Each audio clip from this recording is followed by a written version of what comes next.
पश्यन्ति मां कश्चित् दुःखात् भवेत्। सभी मानस प्रेमियों को और आप लोगों का जो भगवत भाव है विशेष रूप से उसके लिए बहुत बहुत धन्यवाद। बहुत मुश्किल से मिलता है ऐसा भगवत भाव। भगवान की हेतु की कृपा है कि जो ये संयोग हम लोगों को प्राप्त हुआ है। तो अब आज की चर्चा में प्रवेश करते हैं। रामचरितमानस के प्रारंभ में तो गुरु गीता के कुछ 8 चौपाई और एक हुआ पिछली बार हमने रखा तो ऊपर विचार विमर्श।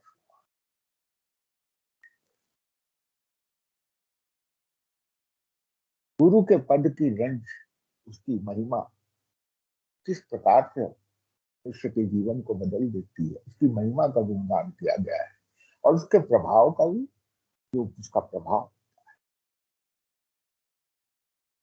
आज जथा सुवंजन अंज द्रग साधक सिद्ध सुजान कौतुक देखत शैल वन भूतल भूवि निधान। इस दोहे से पहले दोहे पे हमने विश्राम दिया था। तो जब ऐसा अंजन आंखों में लग जाता है तो जो जो उसका प्रभाव होता है उसको आगे वर्णन करते हुए तुलसीदास जी प्रवेश करते हैं। इसके बाद जो पहली चौपाई है, गुरु पद रज रदु मंजिल नैन अमीय दुख द्रग दोष विभा।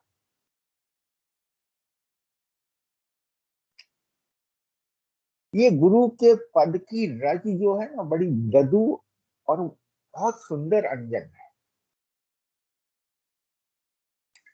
मृदु कहने का तात्पर्य यह जाए केवल यही है कि ये पीड़ादायक नहीं है। जैसे अंजन लगने में थोड़ी सी आंखों को जलन होती है, इसमें जलन नहीं होती।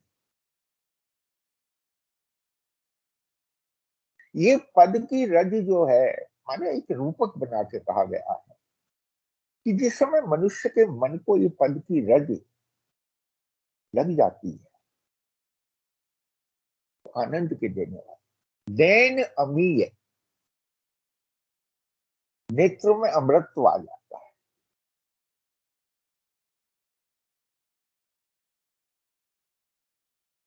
नैनांजन जो है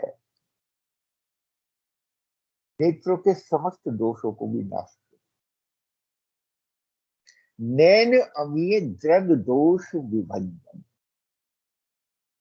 अब ये तो हो गया अंजन का काम कि द्रग का जो दोष है कि भाई हाँ साफ दिखने लगा कि है ठीक, परंतु यहाँ द्रग दोष जो है वो क्यों कहा गया?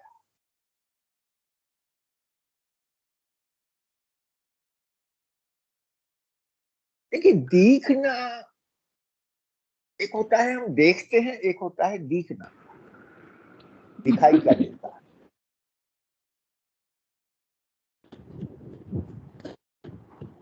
वस्तुतः है क्या कि ये मन की रुचि पर आधारित।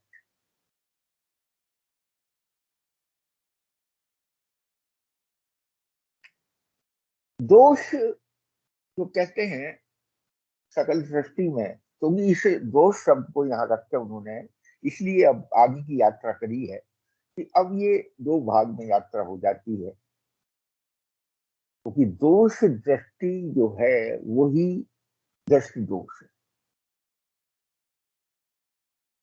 समझे, मैंने इसे बहुत आसानी से कह दिया। दोष दृष्टि ही दृष्टि दोष।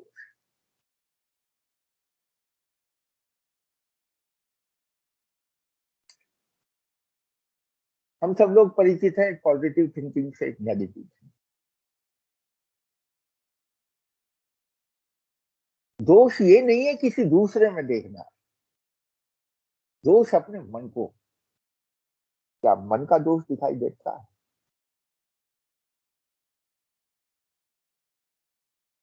मन का दोष क्या है? मन का सबसे बड़ा दोष है हमेशा गलत। और गलत क्या है? गलत जो है वो वास्तव में कुछ नहीं है, उसकी संभावना गलत है, आपने उसे संभावना मान के चल, संभव है, ऐसा संभव है, हो भी सकता है, नहीं भी हो सकता।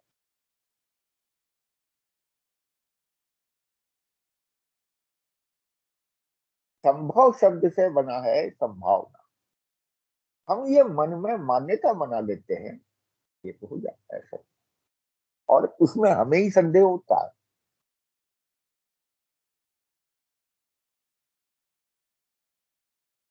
दोष दृष्टि क्या है? दोष को सामने रखना, माने नेगेटिव फीलिंग को सामने रख के सारी दृष्टि जो है वही देख, वही दृष्टि दोष। इसीलिए यहाँ द्रग दोष विभंजन का है, दृष्टि दोष को समाप्त करता है, दृष्टि दोष में दोष दृष्टि रहती नहीं।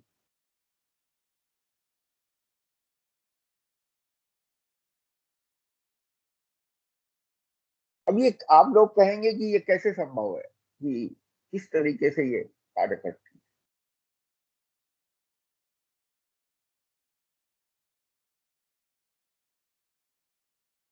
क्योंकि आगे वाली जो चौपाई है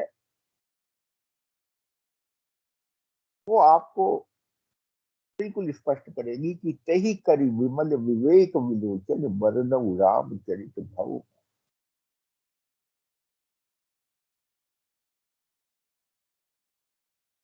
क्योंकि जब ये हमारी संशय की दृष्टि समाप्त हो जाती है, तब ही विवेक का विलोचन हमें प्राप्त होता है। विवेक माने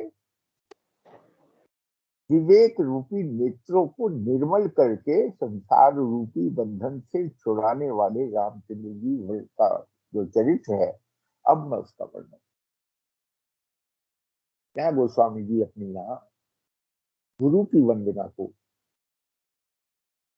समापन, ये करती है गुरु की अंजन जो है, जिसकी दृष्टि सुधर गई, बस वो दृष्टि सुधरने में उसको फिर संसार के अंदर केवल भगवान का चरित्र ही दिखाई देता है। भगवान का चरित्र दो स्वरूप में है हमारे पास, एक लीला के स्वरूप है, एक भगवान की माया के रूप।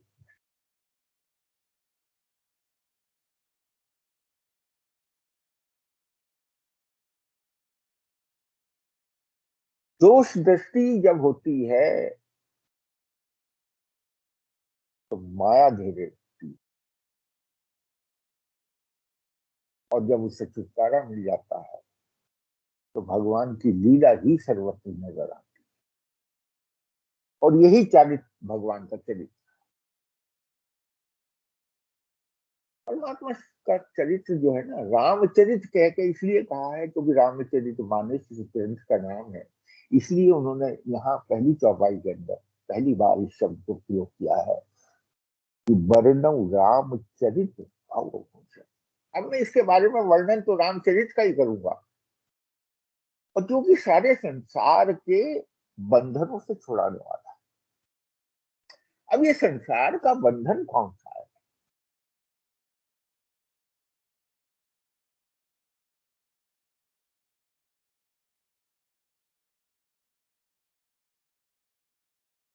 एक और बात आप समझिए,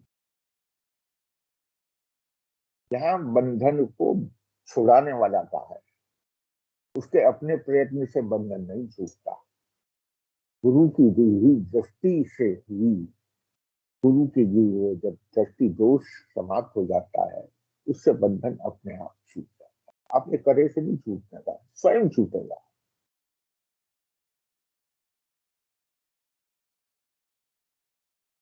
क्योंकि बंधन है काहे का? संसार का कौन सा बंधन ऐसा है कि जो हमें बांधे रखता है, जो हमें मुक्त नहीं? उसको अगली चौपाई में कहा है,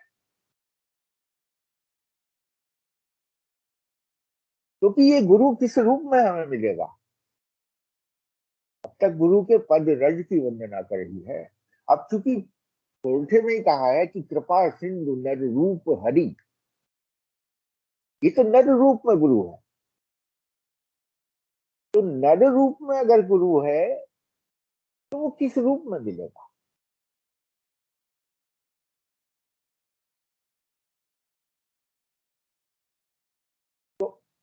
गुरु इस बात का दृष्टि दे देता है कि तेरा बंधन वास्तव में, उसको स्वयं अपने बंधन का पता चलता है कि तू इस जगह बंधा हुआ है। और ध्यान करें,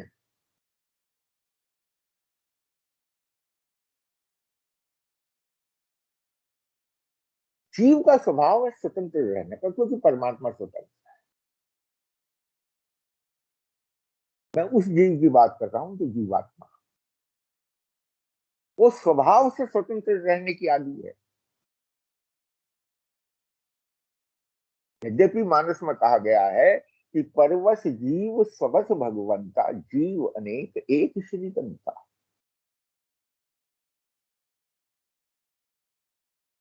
जीव तो अनेक है, लेकिन वो परवश है। तो सारे परवश, परवश का क्या है? परवश माने अपनी नहीं चलती, अपने लिए, सब कुछ दूसरे के अनुसार है। और संसार का यही स्वरूप है भैया।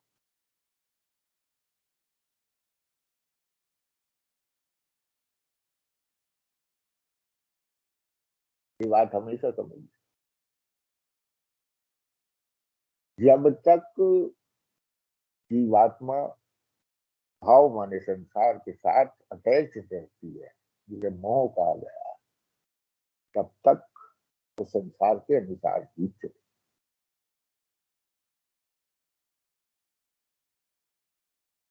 इसलिए इस चौपाई के अंदर ते ही करी विमल विवेक विलोचन वर्ण राम चरित भाव मोक्ष।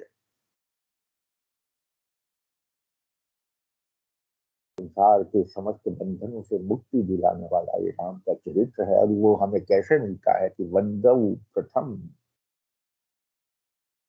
महीषु।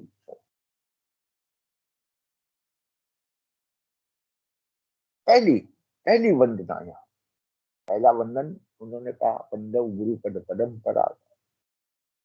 दूसरा वंदन यहाँ कहा वर्णव रामचरित।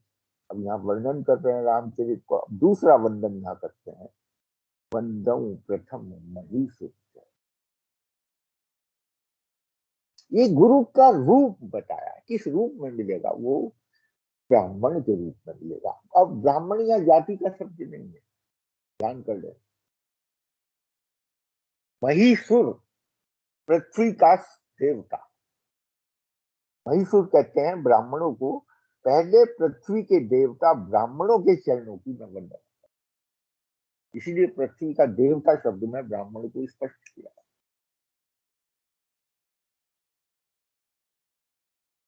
पृथ्वी पर देवता कौन है? कौन है पृथ्वी का देवता? उसको कहा है वही ब्राह्मण, जो केवल और केवल देना जानता है, उसके पास लेने के लिए कुछ नहीं। अब ब्राह्मण शब्द को अगर हम एनालाइज करें, तो शब्द के अंदर ही इसकी पूरी व्याख्या छुपी हुई है। जिसका मन ब्रह्ममय होता है वही ब्राह्मण।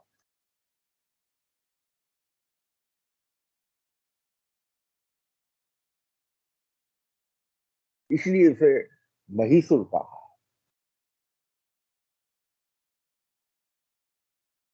ब्रह्म के तीन स्वरूप है। ब्रह्म को, सॉरी, ब्रह्म के दो स्वरूप है, एक निर्गुण है, एक सगुण।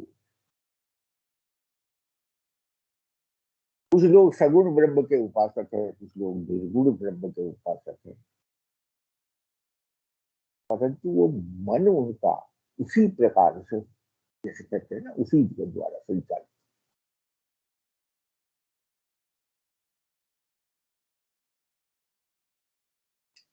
निर्गुण शब्द का अर्थ ये नहीं है कि वो गुण विहीन है।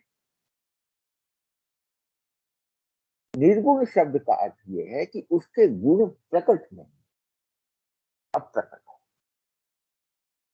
गुण तो है उसमें, परंतु प्रकट।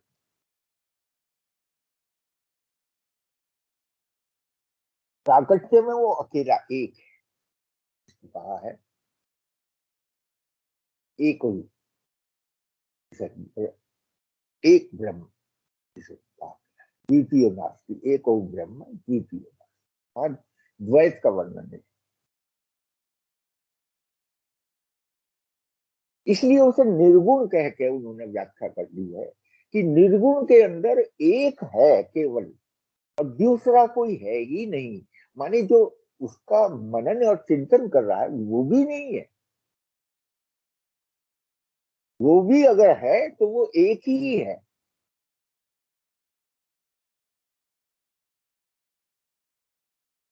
अब ये तो उसका अनुभव है भैया, और वो शेयर क्या करेगा, सबसे अपना अनुभव ही करेगा। शेयर करने का क्या मतलब है? देना। शेयर शब्द के अंदर है हिस्से को देना, माने मेरे पास है, तू भी ले ले थोड़ा सा।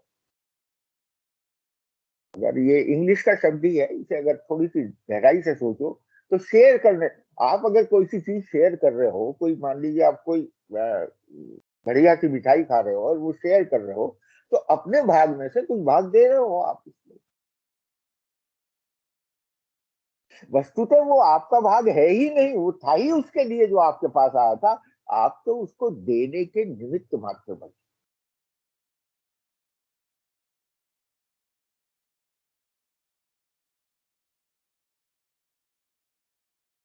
यही ब्राह्मण का स्वरूप है।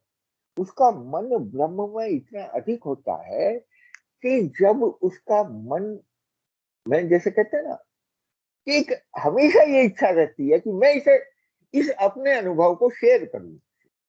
बस यही ब्राह्मण का स्वरूप। मैं आध्यात्मिक जगत की यात्रा की बात करता हूँ, हालांकि मैंने उसका दृष्टांत बिल्कुल सांसारिक के कुछ चीज से दिया है, परंतु इसको समझाने की दृष्टि से मैंने इस दृष्टांत को रखा है।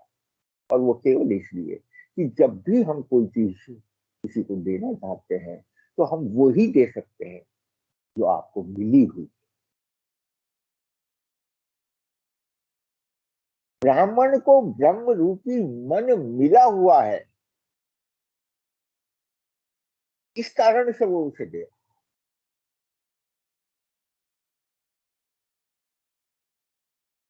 इस कारण से वो देवता। तो मैं यहाँ एक निर्गुण की व्याख्या कर रहा था कि निर्गुण में एक ही, लेकिन सगुण होते हुए जैसे ही वो सगुण होगा तो वो गुणों के साथ हो जाएगा। अब दो चीज हो गई, एक गुण अलग हो गए और वो स्वयं अलग हो गए।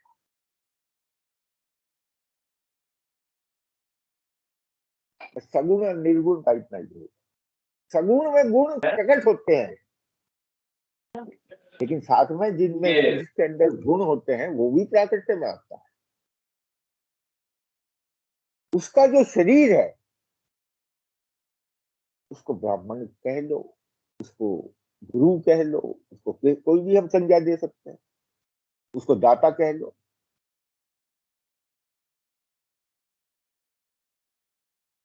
क्योंकि मात्र उसका, क्योंकि मैं इन चौपाइयों को इसलिए कह रहा हूं क्योंकि आगे की पूरी व्याख्या आपके समझने में बड़ी आसानी है। क्योंकि आगे देने का जो स्वरूप है वो भी समझाया है कि वो किस तरह से देता है। पहले तो ये समझाया है कि वंदौ प्रथम महीसुर चरना। मैं पहले अर्धांगी की बात कर रहा हूं कि ये देने वाला है कौन, ये देवता कौन है। वो देवता का लक्षण है। ये निर्गुण भी हो सकता है और ये सगुण भी हो। तो यही हमारी उपासना है। उपासना का क्या अर्थ है? उपासना का अर्थ है कि जिसके साथ हमारा हमेशा आसन रहे।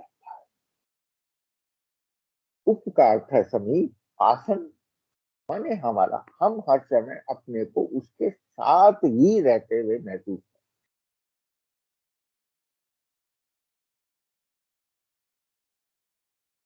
हम दो ही तरह के उपासक आपको मिलेंगे आध्यात्मिक जगत की यात्रा में, या तो निर्गुण ब्रह्म के अथवा सगुण ब्रह्म के। इन दोनों को ही, उनके ही जो उसको अपने साथ रखते हैं उनको महीसुर शब्द से यहाँ कह के वंदौ प्रथम महीसुर चरणा। चरणा शब्द का आता है, चरणा है उनके चरणों को, माने उनके आचरण को, उनके अनुभव को मैं बंदा। तुलसीदास जी यहाँ रामचरित का वर्णन कर रहे हैं, लेकिन अभी राम बहुत तो दूर है, क्योंकि राम प्रकट कहाँ से होगा, तो इन्हीं से होगा। क्योंकि यहाँ सारी मानसिक यात्रा है, रामचरित मानस। इस दूसरा शब्द जो उन्होंने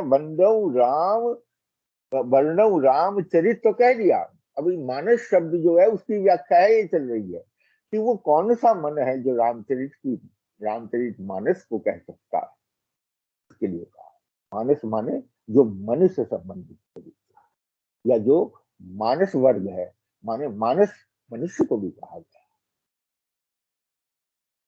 और मानस का अर्थ है मनुष्य के मन से संबंधित जो है वही है। और मानस का तीसरा अर्थ है जो मानसरोवर है हमारे, उसको भी मानस ही कहा गया। इसकी या आगे की यात्रा हम आगे करेंगे इसी चौपालियों में। तो अब ये जो मानस है, इसलिए इन्होंने साइलेंट रखा कि इसके कई कई अर्थ हो जाए, परंतु है तो वो किसी न किसी मन में राम से देखी।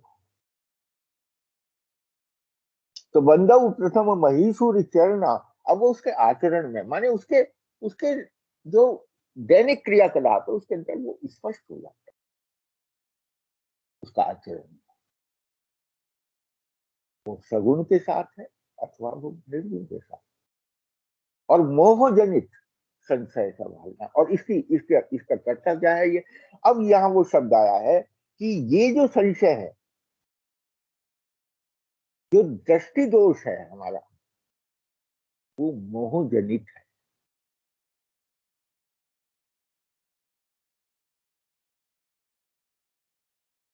अगर ये दृष्टि दोष हमारा समाप्त हो जाए तो समझ लेना कि जो मोह का स्वरूप है, आपको वास्तविक स्वरूप दिखाई।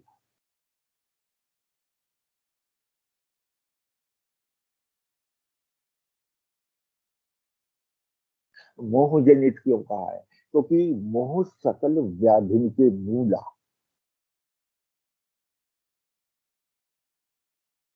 अब यह थोड़ा सा मोह शब्द पे थोड़ा जाइए।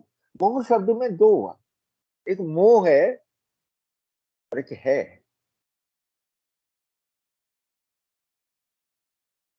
बस ये मोह और है का जो सम्मिलित रूप है उसी का नाम मोह है।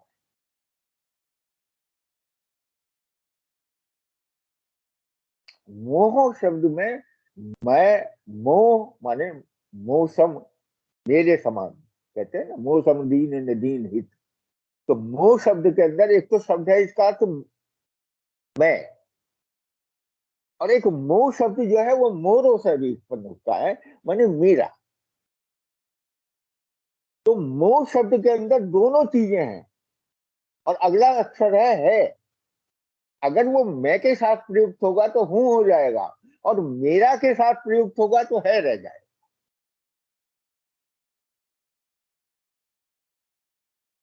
उसको मेरा है, मेरा शब्द कहने में आपने माना हुआ है है तो है ही वो, लेकिन वो आपने ये मान रखा है कि मेरा। अब अगर इन दोनों को अलग कर दिया जाए तो समझ लीजिए दोनों में से फिर मोह नहीं बनेगा। एक अलग है और एक अलग है, एक है और एक मोह है। तो एक तो मैं हो गया, एक अलग है। तो मैं के साथ ही तो मोरा है। आप ही के उसमें मैंने एक बार कहा था, जब आपने लक्ष्मण गीता को सुनना चाहा था, तो वहां भगवान राम ने भी कहा, मैं अरु मोर तोर तय माया, जाके बस यह जीव दिखाया। ये चौपाई भगवान राम ने लक्ष्मण जी को वहां जवा, और इसी को यहाँ इंगित किया है मोह शब्द के अंदर। मैं और मेरा, यही मोह का स्वरूप। अकेला हो जाए कोई दिक्कत नहीं,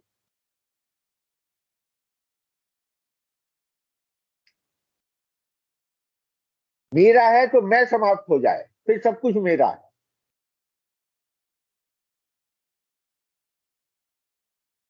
और मैं है तो मेरा समाप्त हो जाए। काम बन जाएगा।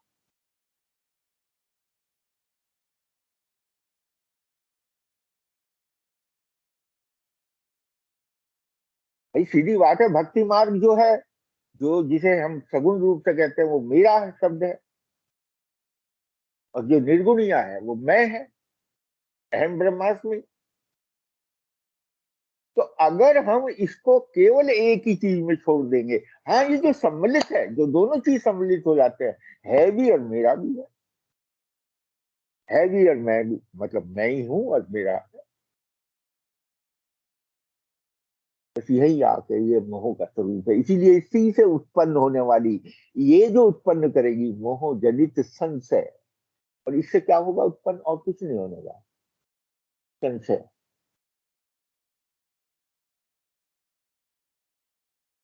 और संशय क्या है? विश्वास ना होना। सब कुछ है तेरे पास, मेरा है, ये भी जानता है, मैं भी हूं और मेरा भी है, परंतु विश्वास नहीं है। विश्वास तो नहीं है कि दोनों में स्थिरता है। मैं तूने शरीर को माना हुआ है, और जो मेरा है वो सांसारिक, या तो वस्तु, व्यक्ति, पदार्थ, उनमें से कोई है। अब उन दोनों का अस्तित्व विहीन है, इसलिए संशय है, हर समय संशय रहता है। वस्तु घर में ले आओ तो चोरी होने का संशय,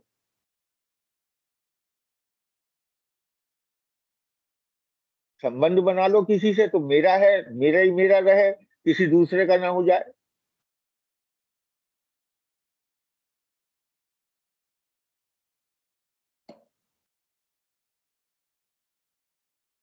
यही मोह का स्वरूप, इसी से ये जनित, मोह जनित संशय सब, केवल डाउट है और कुछ नहीं। इसीलिए ब्राह्मण की वंदना कह के इस चौपाई को पूरा किया है। वंद मही सूर्यचरणा, मोह जनित संशय सब हरना, सुजन समाज सकल गुण खानी। अब यहाँ तीसरी चीज बात, सुजन समाज सकल गुण खानी। पहले कहा है सुजन जो सज्जन है, या जिस अच्छी तरह से जानते हैं, ऐसा उनका जो समाज, ऐसे लोगों का जो समूह है, वो सारे गुणों की खान है।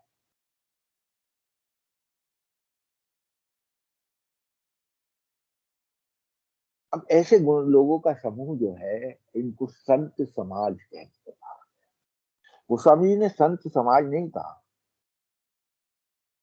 हाँ ये शब्द भी कह देते कि संत समाज सकल गुण खानी। चौपाई में कोई वो नहीं पड़ता भी, लेकिन इस सकल समाज, वो सुजन समाज, क्योंकि आगे आने वाली चौपाइयों में संत और असंत का वर्ण भेद है।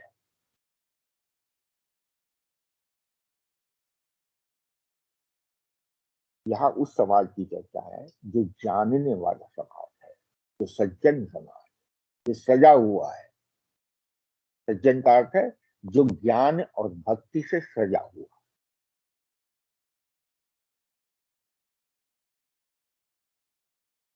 ये सारे शब्द हमारे रोज के प्रयोग के हैं, ध्यान कर लेना। ये मानस के अंदर जो रखे गए हैं, बस केवल इनकी तरफ जरा सा ध्यान चला जाए, इनकी गहराई के ऊपर, हमें सब कुछ रोज कहते हैं, हम सजाते हैं बहुत अच्छे। सारे दिन घर को सजाना, इधर सजाना, किचन को सजाना, सबको सजाना ही सजाना तो है।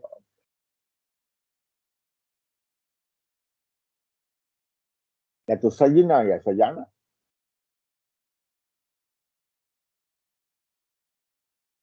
सजना और सजाना दो वृत्ति में तो है, लेकिन जाना तो दोनों में से एक का भी अर्थ नहीं है।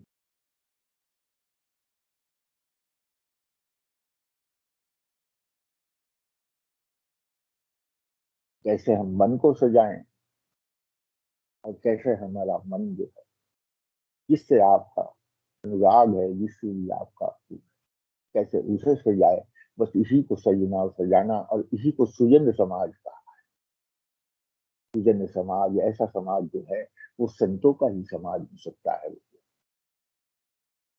और उसको कहा है कि सकल गुण खान, सारे गुण उसके अंदर, और वो सगुण रूप है। दो रूप में ऊपर कह के चले थे, तो सगुण रूप में सजन, वो सुजन समाज सकल गुण खानी, करो प्रणाम सप्रेम सुधा। उनको मैं प्रणाम करता हूँ, यहाँ वंदन नहीं कहा, प्रणाम कहा। और सप्रेम सुबानी, ऐसे नहीं है, वैसे नहीं करते प्रणाम। प्रणाम में उद्बोधन होता है, वंदन में आवश्यक नहीं कि आपका मुख खुले, लेकिन प्रणाम, नमस्ते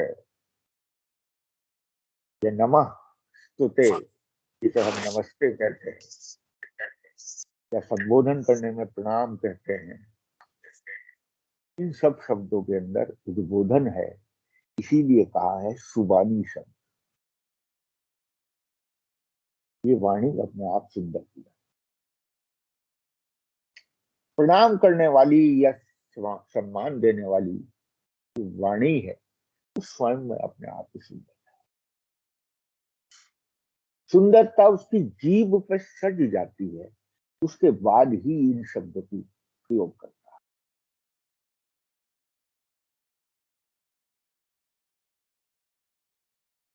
क्योंकि ये शब्द आगे आने वाले शब्दों में बड़ी गहराई लिए हुए होंगे बहुत, इसलिए मैं इन शब्दों को एक एक शब्द को कहते हुए चल रहा हूँ कि प्रणाम शब्द के अंदर जो है वो बिल्कुल पूरा का पूरा है आपका, शब्द के उच्चारण से उसका उद्बोधन आ जाता है।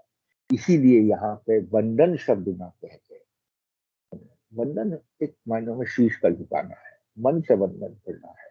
यहाँ उक्ति से, यहाँ भाषा से वंदन, उसको वंदन करने को या तो प्रणाम कहा जाएगा, और या उसको स्तुति या नमस्ते या कुछ भी इस तरीके से हम उसे उच्चारण दें। आगे चले, साधु सरित चरित शुभ चरित, साधु चरित शुभ चरित कपास। ऐसे साधुओं का जो चरित्र है वो बड़ा शुभ चरित्र है। अब चरित्र है उनका आचरण, और वो कपास के समान। एक दृष्टांत देके यहाँ पर व्याख्या की गई है।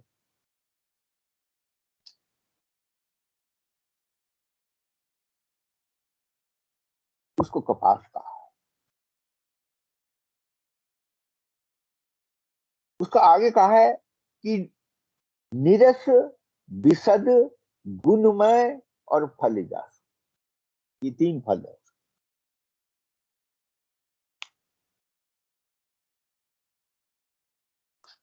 यानी कपास के तीन लक्षण। कपास जो होती है, जिससे धागा बुना जाता है, जिससे कपड़ा बनता है, और जो ओढ़ने के काम भी आती है, और ये आप जिसको कि हमारे यहाँ दीपक जो है वो रुई से ही बनता है।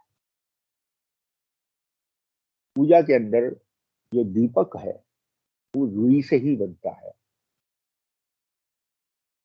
और जैसे कहते हैं घृत का दीपक जो है वो घी में डुबोया जाता है, तेल का दीपक जो है तेल में, रुई की बत्ती उसको डुबोया, सभी जानते हैं। सब लोगों की जो सुबह की पूजा है या शाम की पूजा है उसका, आज शायद इसी चौपाई के अंदर इसको भी वर्णन किया है कि ये क्या है, कपास क्या है। एक कर्तव्य पढ़ाया है। कपास शब्द का जो वास्तविक अर्थ है वो है कृपालु शब्द, कर्तव्य परायण। अब देखिए, पहले कहा उन्होंने भक्ति को ज्ञान के साथ उजागर किया है, क्योंकि भक्ति और ज्ञान विरध रह ही नहीं सकते। परंतु वो निरर्थक नहीं होते, उनको केवल ये नहीं है कि कह दिया, अब वो क्या करेंगे। अब ये जो कर्म की गति है उसको यहाँ पे वर्णन इस चौपाई में किया गया है। कि उसकी जो कर्तव्य परायणता है, मतलब क्या करने के लिए वो हमेशा परायण करते रहते हैं। कर्तव्य मार्ग के तीन ही गुण,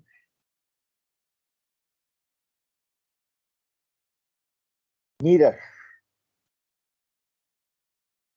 विशद और गुण में। ध्यान करें,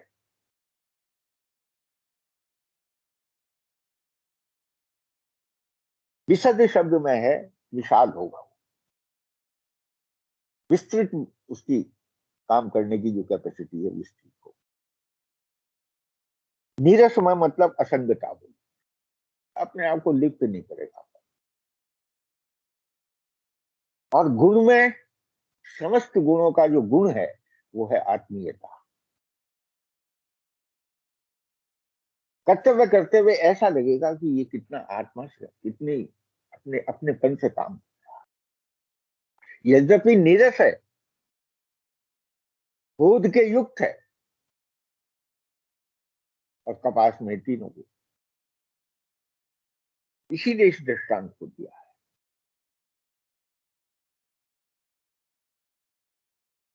कपास में अपना कोई रस नहीं है, जीव पे रखो तो कोई रस नहीं।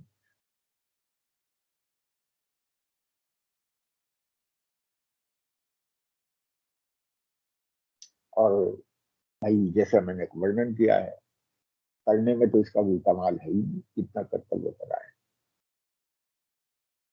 और आत्मीयता इतनी है कि जिसके साथ इसका प्रयोग होता है ना, अपना सब कुछ उसे दे। अब ध्यान करें, दीपक की बाती के अंदर रथ के साथ मिला घी, तो जला ही बेचारा, किन कपास ने अपने को लिया। ये आत्मीयता है। भाई पानी का दीपक तो नहीं जलने का, जलेगा तो घी का। तो घी का दीपक माने ज्ञान का दीपक, जलते के साथ ही उसके साथ जो है वो स्वयं को, ज्ञान के दीपक में दीपक की लौ अखंड हो, तो जलाता जो, जिसके द्वारा वो जलती हुई लौ दिखाई दे रही है कपास, स्वयं को भी समाप्त कर, ऐसी कर्तव्य परायण।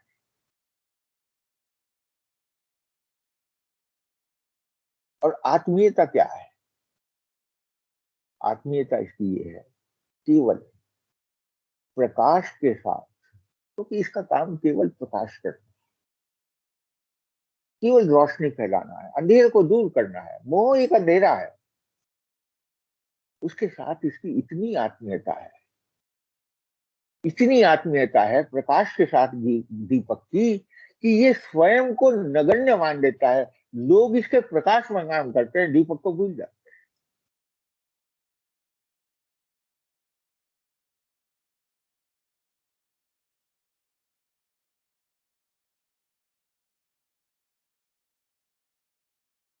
बस ऐसा ही संतों का चरित्र।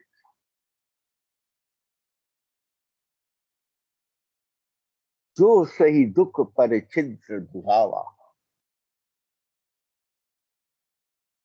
इसका फल है ये भैया,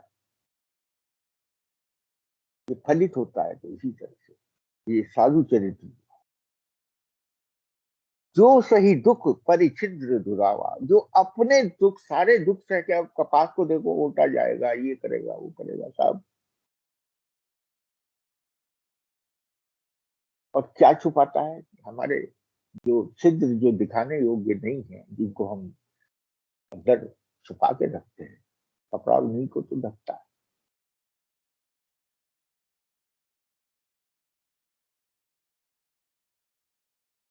वंदनीय यही जग जस पा।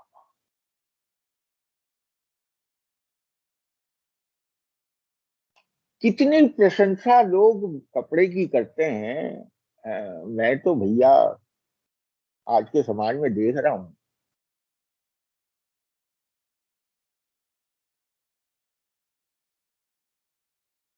दो ही चीज पे दृष्टि जीव की है, या तो कपड़े पे या जेवर पे, या तो आभूषण पे।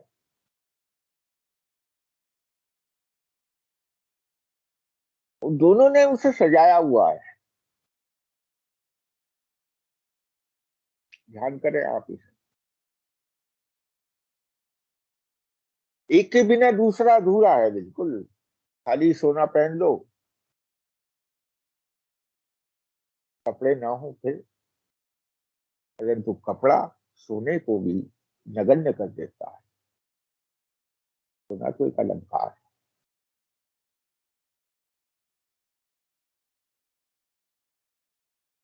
परंतु हमारी दृष्टि कहाँ इन गहराइयों पर भैया कहाँ जाती है, जो इन चौपाइयों के अंदर गहरी से गहरी बातें छुपी हुई है। जो सही दुख पर चिंत्र दुरावा, वंदनीय जेही जग जैसे पावा। पूरा संसार वंदन कर रहा है, अरे क्या पहन के आई है, क्या कपड़ा पहना है, क्या सूट पहना है, क्या चीज।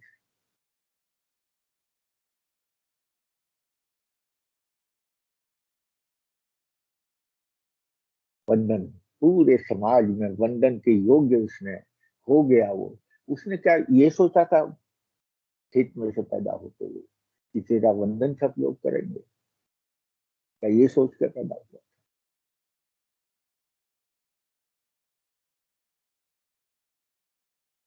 लेकिन वंदनीय हो जाता है ऐसा व्यक्ति। मुद मंगल में संत समाज जो जग जंगम तीर्थ। अब यहाँ एक नई चीज आई है निकल के कि ये जो संत समाज है, ये बड़ा मंगलमय है। और इसको तीर्थ राज प्रयाग से तुलना करी है। अब थोड़ा सा समय रह गया है तो इसको मैं आज यहाँ पूरा कर दूं। और ये चौपाइयां बड़ी प्रसिद्ध चौपाइयां है। बुध मंगल में संत समाजू, मोद को देने वाला है, मोद मुदित मन रहता है। ये संत समाज है। जो जग जंगम तीर्थ राजू, और तीर्थ राज प्रयाग जैसे तीर्थों का राजा प्रयाग है, ऐसे ही ये चलता फिरता प्रयाग है, साधुओं का समाज। अब 2 दिन बाद मकर संक्रांति है, माघ का मेला शुरू हो जाएगा तीर्थराज प्रयाग के अंदर। उसका थोड़ा सा वर्णन मैं इन चौपाइयों में निकाल कर जाता हूँ, इसमें से जो भी भगवान इस समय देंगे भाव। तो ऐसा ये तीर्थराज प्रयाग है, साल में एक बार इसके ऊपर बड़ा सुंदर मेला लगता है। कभी कभी कुंभ में तो और अर्ध कुंभी में तो बहुत विशेष आयोजन होते हैं, परंतु प्रत्येक वर्ष माघ मास के अंदर यहाँ मेला होता है। कई बार मुझे भी सौभाग्य मिला वहां पे रहने का उसमें। और वहां की विशेषता क्या है कि राम भक्ति यह सुरसरी धारा। प्रयाग में 3 नदियां मिलती हैं। पहली कहा है उन्होंने, गंगा को लिया है कि राम भक्ति यह सुरसरी धारा। सुरसरी कहते हैं गंगा जी।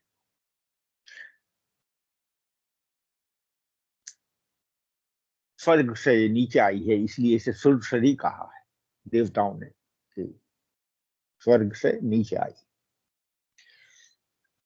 और सरसई ब्रह्म विचार प्रचारा, दूसरी सरस्वती है जो कि अदृश्य है। और तीसरी है विधि निषेध में कलिमल हरणी करम कथा रविनंदन। तीसरी यमुना जी। प्रयाग के अंदर, तीर्थराज प्रयाग के अंदर 3 नदियों का संगम है। वैसे तो प्रयाग अगर 2 नदी भी कहता मिलती है तो उसे प्रयाग कहते हैं, परंतु यहाँ तो 3 नदियां हैं। ये 3 नदियां कौन सी है? बहुत सुंदर विवेचना है कि पहला उन्होंने सबसे पहले रखा भक्ति को। तीन ही तरह से हमें, हम पे शक्तियां हैं, या तो हमारे पास भक्ति की है, या हमारे पास ज्ञान की है, और या हमारे पास कर्तव्य है। माने जिसे हमने कहा, एक मानना है, एक जानना है, एक करना। तो यहाँ सबसे पहले मानने की शक्ति है, क्योंकि मानने के ऊपर भी जानना आधारित है, और मानने के ऊपर ही करना आधारित। जैसा मानोगे वैसा करो, जैसा मानोगे वैसा जानो। मानना संशय विहीन होता है। मानने में आपको बिना किसी संशय के मानना पड़ेगा, यही मानना ही विश्वास है आपका।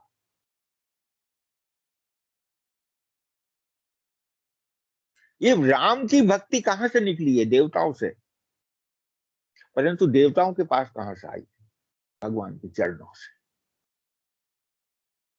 गंगा जी का मूल निवास जो है भगवान के चरणों से स्वर्ग में रहती है, और स्वर्ग से ये नीचे उतरती है तो भगवान शंकर के सिर पे ये शरण लेती है, और वहां से जगत को पवित्र करती हुई फिर वापस समुद्र के अंदर मिलके भगवान के क्षीर सागर में, जो अनंत सागर है, उसके अंदर शयन करते हुए परमात्मा के चरणों से जाके ये लिपट जाती है।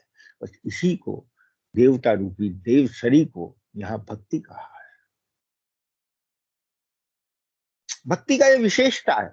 भक्ति भगवान के चरणों से निकलेगी और अंत तक पूरी यात्रा करके भगवान के चरणों में ही समाप्त।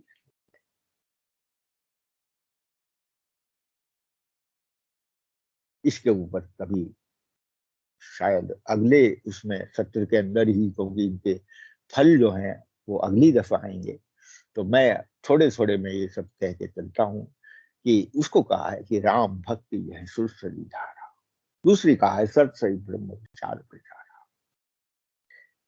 इसके साथ एक नदी है जो जुड़ती है। वो पहली नदी कौन सी है? वो अज्ञात है, उसे दिखाई नहीं देती। मनुष्य का जो ज्ञान है ना, वो दिखाई नहीं देता। मनुष्य का ज्ञान उसके मस्तिष्क के अंदर छिपा हुआ है। इसीलिए इसे सरस्वती कहा है। सरस्वती ब्रह्म विचार, ब्रह्म का जो विचार है बस वही ज्ञान है। ऐसी सरस्वती जो मनुष्य के मन में ब्रह्म के विचार की तरह से व्याप्त रहती है और दिखाई नहीं देती, ये वो ऐसी जो प्रचार में आती है, केवल प्रचार से वो प्रकट होती है। ज्ञान प्रकट हो जाता है, ज्ञान नहीं दिखाई देता।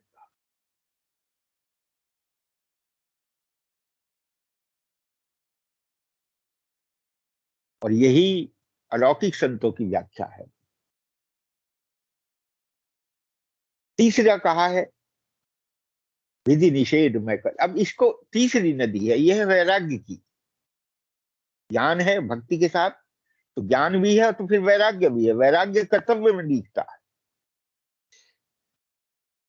वैराग्य का मूल जड़ है जिसे विधि निषेध का पता हो, ये करना है ये नहीं करना है, बस वही वैराग्य का स्वरूप है। अपने आप छूट जाएगा, ना करने वाला छूट जाएगा, करने वाला होता रहे। विधि माने जो विधान है, और निषेध माने जो नहीं है। एक है निषिद्ध, एक है विधान। ऐसी जो कली के मल को हरने वाली है, जो कलयुग के मल को, कलयुग का मल क्या है? न करने योग्य करना और करने योग्य न करना, बस यही कलयुग का मल है।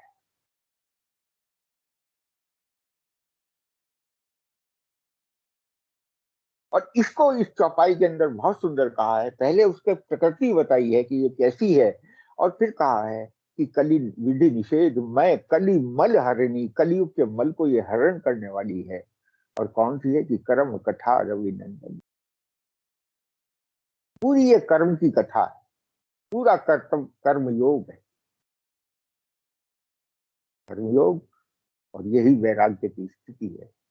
वैराग्य में जो करने वाली चीज है उसके साथ मनुष्य रहता है, जो न करने वाली हो वो अपने आप छूट जाती है, उससे कोई राग नहीं।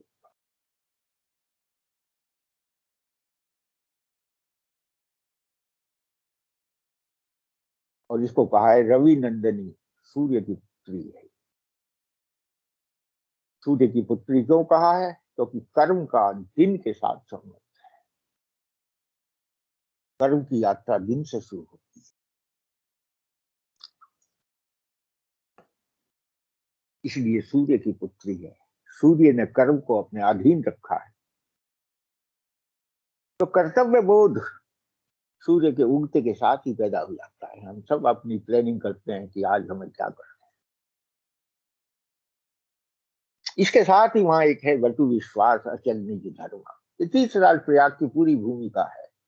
एक अक्षय वट है जो क्षय नहीं होता, वट का वृक्ष, उसको विश्वास का प्रतीक बताया है। अचल है, अपने धर्म का अधीन है, क्योंकि वो छाया देता है। इन तीनों प्रकार के समाज को अपने अंदर नीचे बिठा के वो इन्हीं के ऊपर चर्चा करते हैं। पट विश्वास अचल निज धर्म, तीरथ राज समाज सुकर्म। जो चलता फिरता तीरथ राज संतों का है, उसके पूरे समाज को ये अक्षयवट शुभ कर्म के अंदर परिवर्तित करता रहता है, वही उसका परिकर है। और फिर इसकी विशेषता कहा है, सब ही सुलभ सब दिन सब देशा, सबको सुलभ है, सब दिन है, और हर देश में। ऐसा नहीं है यहाँ है वहां नहीं, ऐसा प्रयाग मिलेगा कहीं। सब ही सुलभ सब दिन सब देशा, सेवट सादर समन कलेश। और केवल सेवा में रहता है। काहे की सेवा में रहता है? शमन करता है। कितने भी जीवन के क्लेश हैं, सत्संग में जाने के बाद में सब क्लेश अपने आप समाप्त। शमन माने, शमन में कोई करना नहीं होता, होता है। तीनों में से कोई सा मार्ग ले लो भैया, गए अपने अपनी रुचि के अनुसार, जैसी जिस पे शक्ति प्रधान है, चाहे जानने की है, चाहे मानने की है, चाहे करने की है, ऐसे समाज के अंदर तीनों शक्तियों में से जिसको भी आप प्रधान तत्व में मानते हो उसे लेके बैठ जाओ, बस खेल आपके मानने का है। आपके सारे क्लेश जो है वो सब समझ। अकथ अलौकिक तीरथ राउ, दे सद्य फल प्रकट, तुरंत के फल देने वाला है। ऐसा नहीं है इसमें आज करो आज मिलेगा सत्संग तो फिर बाद में होगा। हालांकि सत्संग शब्द इसमें नहीं दिया आगे आने वाली चौपाइयों में, इसका प्रभाव बड़ा सद्य है। सद्य कहते हैं तुरंत को, दे सद्य फल प्रकट प्रभाव, और सुनी समझई जन मुदित मन मज्जे ही अति अनुराग। अब देखिए, सुनी समझई दो शब्द कह दिए, और मुदित मन, मन में मोद है, सुना समझा और मन में बस गया।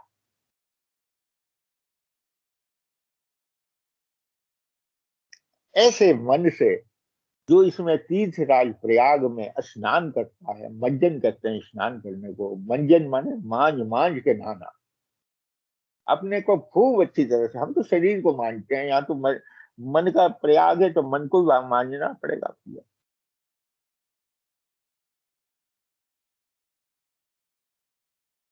सुने समझई जन मुदित मन मज्जहि अति अनुराग, लही चारि फल अचत तन साधु समाग। चारों फल उसके लिए ऐसे अक्षय अक्षय के समान हो जाते हैं। धर्म अर्थ काम और मोक्ष, ये चारों फल इस प्रयागराज में जो भी स्नान करता है, तीर्थराज प्रयाग के अंदर, ये वहां का एक रूपक के रूप में आपको दिखाया गया है इसमें, कि इस तरीके से संत समाज के बीच में रहने से, इन प्रकार इस वातावरण में रहने से इसका जो तुरंत फल है वो प्रकट होगा। अब अगले बुधवार को ये फल किस रूप में हम सबको प्रकट होता है, इसकी चर्चा आगे वाली चौपाइयों में करेंगे। तो आज यहाँ पे विश्राम लेंगे, अपनी वाणी को यहाँ विराम दूंगा। सभी से मेरा अनुरोध है, जिसका जो प्रश्न है बिल्कुल निसंकोच होकर पूछिए, और साथ साथ क्षमा प्रार्थी हूँ अपने किसी भी जो भी मेरे समझाने में या कहने में कोई त्रुटि रहती या उसके लिए क्षमा प्रार्थी। अबोध बालक की तरह से समझ क्षमा कीजिए। सीताराम सीताराम सीता।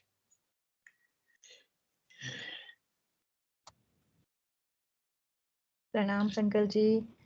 आपका जो आपके जो सेशंस होते हैं इतने, एक्चुअली मेरे के सारे मैंने लिख मैंने कितने सारे पेजेस भर लिए हैं, इतना सारा ज्ञान आप बटोरते हैं, बहुत ही धन्य हम ही कह सकते हैं। बहुत ही धन्यवाद आपका अंकल जी कि आप हमें इस यात्रा में इतनी सुंदरता से समझा रहे हैं। बहुत सारे पॉइंट्स लिखे हुए हैं, बट मुझे ये जो आपने कहा, जो प्रयागराज का जो कहा आपने कि कैसे गंगा, सरस्वती और यमुना, जिसको रवि नंदनी आपने कहा, बहुत ही सुंदरता से तुलसी बाबा ने बहुत ही सुंदर से समझाया, और आपने उसे बहुत सुंदरता से लिंक किया कि मानना, जानना और करना। हमारे सत्संग में हमेशा कहते हैं सुना, माना, किया तो ही जाना। सो बहुत ही सुंदरता से आपने उसका बहुत ही सुंदरता से आपने लिंक बताया, कैसे वो भक्ति और ज्ञान और कर्म और वैराग्य से जुड़ा हुआ है। और कली मल, जो कली का जो मल है, वो बहुत ही सुंदरता से आपने कहा। और कैसे हम, और बहुत ही सुंदरता से आपने प्रणाम और वंदन का जो डिफरेंस बताया, बहुत ही सुंदर था। काफी बहुत सारे पॉइंट्स हैं अंकल जी। मैं अभी सारे महात्मा और देवियों से अनुरोध करूंगी कि अगर वो कोई विचार रखना चाहते हैं तो कृपया अनम्यूट कीजिए और बोलिए। प्रणाम। एनी देवी और महात्मा would like to share something?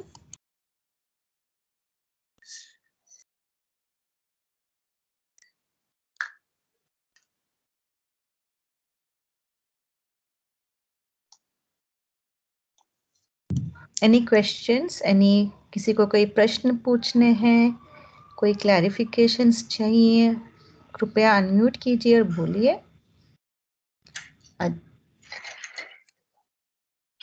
अगर किसी के पास कोई विचार नहीं है तो हम सेशन क्लोज। बोलिए विजय अंकल जी, बोलिए।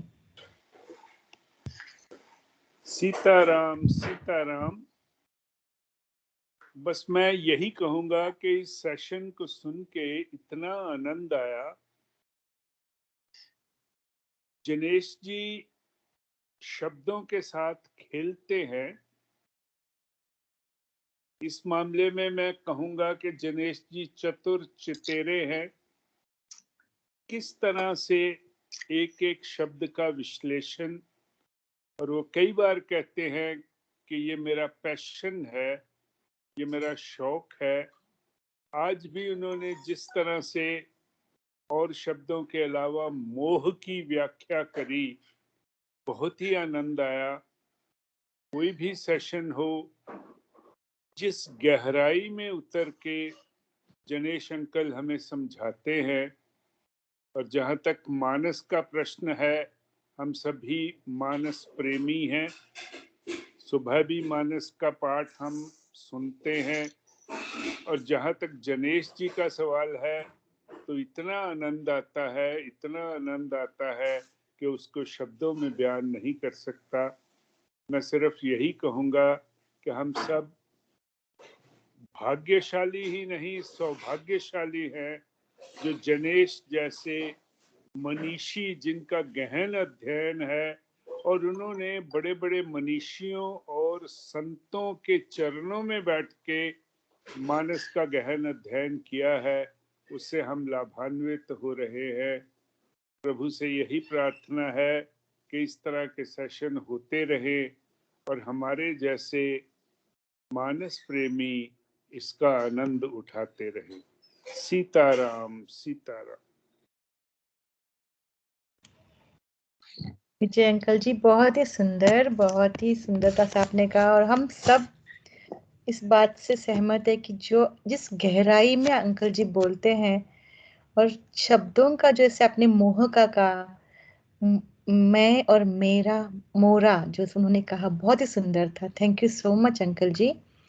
अगर कोई महात्मा देवी विचार रखना चाहते हैं, कृपया अनम्यूट कीजिए।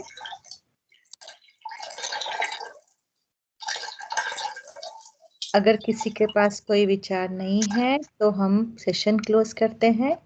हम पहले हनुमान जी को विदा करते हैं। कथा समाप्त होत है, सुनहु वीर हनुमान, राम लखन सिया जानकी सदा करो कल्याण। सियावर राम जय जय राम, मेरे मन बसियो सीताराम।